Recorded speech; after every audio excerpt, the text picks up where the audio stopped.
Hi everyone, welcome back to Visually Hidden Selects.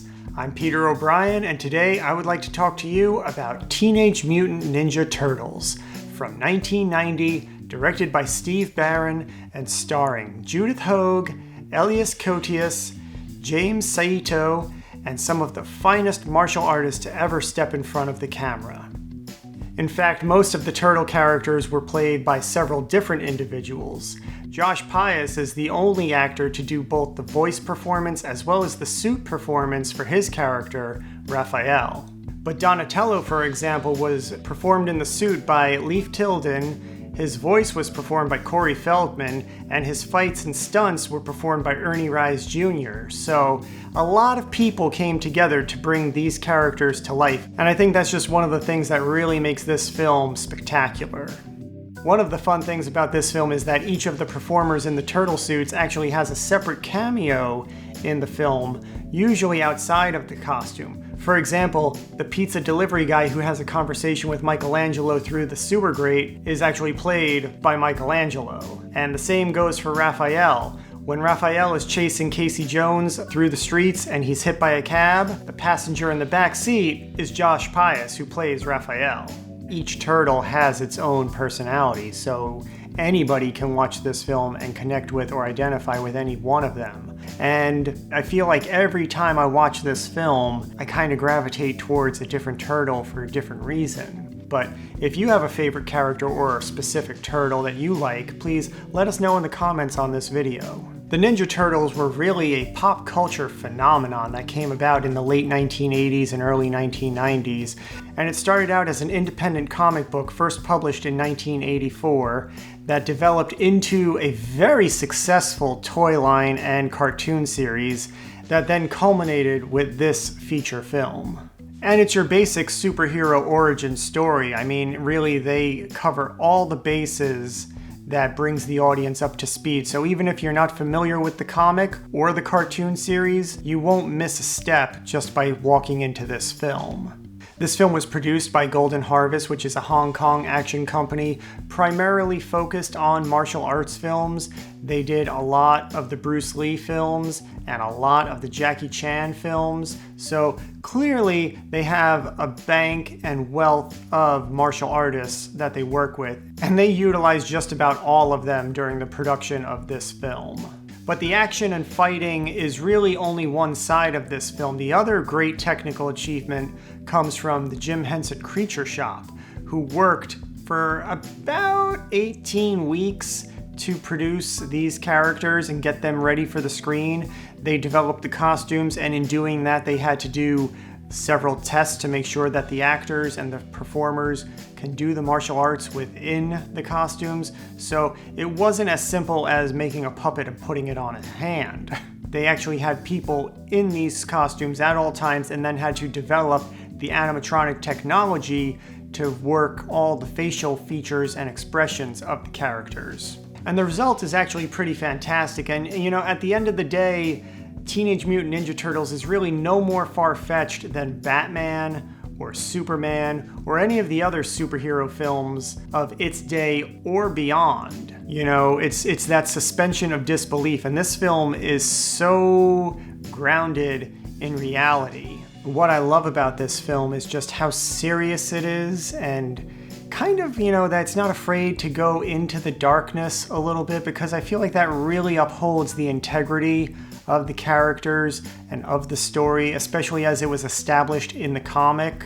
You know, a lot of it ties back to the original comic, especially the initial issues. And so as it translates to the film, it really comes across in the writing and in the production design, and especially in the cinematography. I mean, there are some very dark shots just in terms of composition and with the lighting. When they're dealing with puppet-esque characters, it's really easy to overlight them and then they look fake. You know, if it's darker and you just give them enough exposure, it really reads differently on film. And that's the case with this particular film. You know, it looks amazing, and there are some shots that are just incredible because it's so realistic, because it is real. They are tangible characters. Yes, they are guys in suits, but the texture that went into it and the mobility that was worked into these characters in these suits really comes across and reads exceptionally well in the film.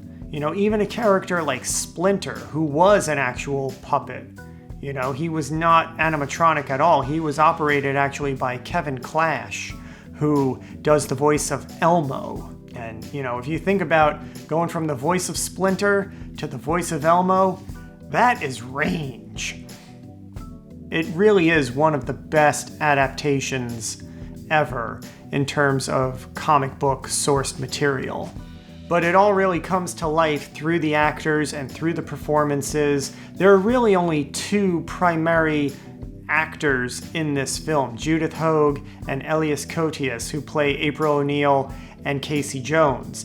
Everybody else, of course, is a stunt performer or in a suit for the most part. James Saito plays the Shredder, but even he has a voice actor dubbing his lines. There's just so many different moving parts, and it really falls on the shoulders of Judith Hoag and Elias Koteas to kind of be our connection to this world and these characters. And they do a fantastic job. I mean, Judith Hoag, right from the get-go, she is charming, she is vulnerable, but she is tenacious and she is strong at the same time in her own ways, you know, and she really just makes a great companion for the Turtles. They have great chemistry, and when Casey Jones enters the film, it really gets kicked up a notch. He's funny when he needs to be, he's tough when he needs to be, and he just turns out to be a really reliable ally for the Turtles. And it all comes back to the director.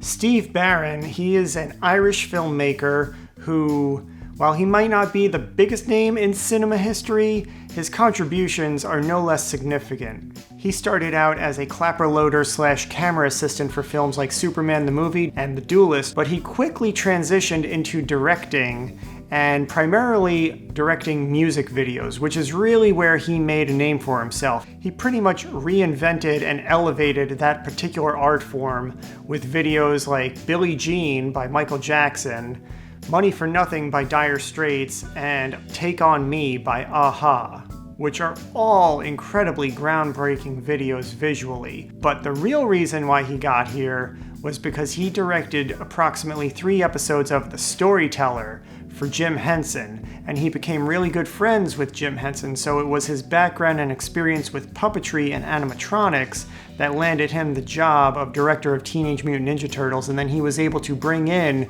Jim Henson's Creature Shop to create the characters. And I think one of my really favorite things about this film is the score by John DuPerez. It really is a very dynamic score. It's almost a kind of musical mutation in and of itself because there are so many different elements involved, and while it's primarily driven by synthesizers, the score just incorporates a lot of very different kinds of instruments. You know, there's a lot of guitar work that kind of heightens the tension. There's a lot of percussion that drives the action, especially during the fight sequences. To me, it's one of the more underrated scores in contemporary films. And all of this added up to big numbers at the box office. This was the highest grossing independent film for the better part of the 90s until the Blair Witch Project came out 9 years later. This film made $200 million worldwide on a $13 million budget, so clearly there is an appeal to this film, and it has a significant longevity in my opinion. It really holds up tremendously well. So that's it for Teenage Mutant Ninja Turtles. I really hope you like this recommendation, and please don't forget to subscribe so you don't miss any future selections. If you do watch Teenage Mutant Ninja Turtles, please leave us a comment and let us know what you think of the film. We will be discussing it at length on the next Visually Hidden Selects podcast, so be sure to tune into that. And until next time, see ya!